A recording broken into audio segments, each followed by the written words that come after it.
નમસ્કાર. ચરોતર પોસ્ટમાં આપનું સ્વાગત છે. સરકારી કર્મચારી એટલે કે જાહેર સેવકની ફરજ, નિષ્ઠા અને જવાબદારી આ ત્રણેય મૂલ્યો પર ગંભીર પ્રશ્નચિહ્ન ઊભું કરે એવો એક કેસ ફરી સામે આવ્યો છે. અમદાવાદના એન્ફોર્સમેન્ટ ડિરેક્ટોરેટ (ઈડીની) ઝોનલ કચેરી દ્વારા prevention of money laundering act હેઠળ Gujarat land development corporation (GLDC) આણંદના તત્કાલીન ફિલ્ડ સુપરવાઇઝર ધીરુભાઈ બબાભાઈ શર્માની કરોડોની મિલકત જપ્ત કરી છે. ઈડી દ્વારા આ તપાસ આણંદ એસીબી પોલીસ સ્ટેશનમાં નોંધાયેલી FRIના આધારે શરૂ કરવામાં આવી હતી. FRI મુજબ Gujarat land development corporation (GLDC) આણંદના તત્કાલીન ફિલ્ડ સુપરવાઇઝર ધીરુભાઈ બબાભાઈ શર્મા સામે પ્રિવેન્શન ઓફ કરપ્શન એક્ટ હેઠળ કેસ નોંધવામાં આવ્યો છે. તપાસમાં જણાવ્યા મુજબ એપ્રિલ 2006 થી 31 માર્ચ 2018 દરમિયાન ધીરુભાઈ શર્મા પાસે તેમની જાણીતી આવકના સ્ત્રોતથી વધુ ₹8 કરોડ ઉપરાંત એટલે કે 354.56% જેટલી બિનહિસાબી આવક હોવાનું બહાર આવ્યું છે. ઈડીની તપાસમાં જણાવાયું છે કે ધીરુભાઈ શર્મા તેમના પરિવારજનો તથા તેમની company Messrs Jalashray resort private limited દ્વારા સિક્યોર્ડ તથા બિન સિક્યોર્ડ લોન લેવામાં આવી હતી. તપાસ દરમિયાન સામે આવ્યું છે કે લેવામાં આવેલી લોનની ચૂકવણી મુખ્યત્વે વિવિધ બેંક ખાતાઓમાં રોકડ જમા કરાવીને કરવામાં આવી હતી.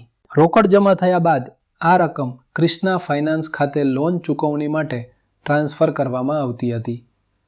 ઈડીના જણાવ્યા મુજબ કેટલીક ચૂકવણીઓ એકથી વધુ બેંક ખાતાઓ મારફતે ફેરવવામાં આવી, જેના કારણે નાણાકીય વ્યવહારોની ટ્રેસિંગ પ્રક્રિયા વધુ જટિલ બની હતી. ઈડીના જણાવ્યા અનુસાર મેસર્સ જલાશ્રય રિસોર્ટ પ્રાઇવેટ લિમિટેડની સ્થાપના ફેબ્રુઆરી 2012ના રોજ ધીરુભાઈ શર્માના પુત્ર અને પત્ની દ્વારા કરવામાં આવી હતી.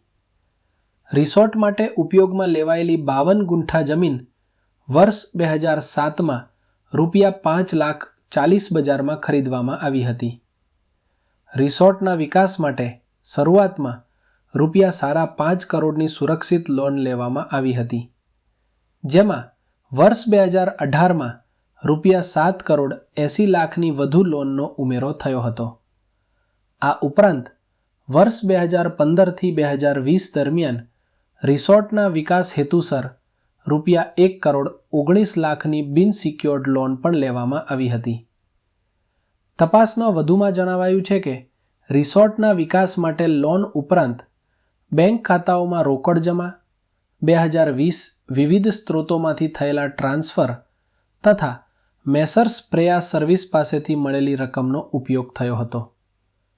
ઈડીના જણાવ્યા અનુસાર મેસર્સ પ્રેયા સર્વિસમાં ધીરુભાઈ શર્માની વહુનો 50% હિસ્સો છે. ઈડીએ વધુમાં જણાવ્યું છે કે ધીરુભાઈ શર્મા અને તેમના પરિવારજનોના નામે LIC તથા મેક્સ લાઈફ ઇન્સ્યોરન્સની પોલિસીઓ હતી, જેમાં પ્રીમિયમની ચૂકવણી કેટલાક કિસ્સાઓમાં રોકડમાં કરવામાં આવી હતી. બાદમાં આ પોલિસીઓ પાકતા મળેલી રકમ તેમના વ્યક્તિગત બચત ખાતામાં ટ્રાન્સફર કરવામાં આવી હતી. આ મામલે ઈડી દ્વારા વધુ તપાસ ચાલુ હોવાનું જણાવવામાં આવ્યું છે. તમે જોઈ રહ્યા હતા ચરોતર પોસ્ટ. ચરોતરની ચિંતા, ચિંતન અને ચેતનાનો ધબકાર.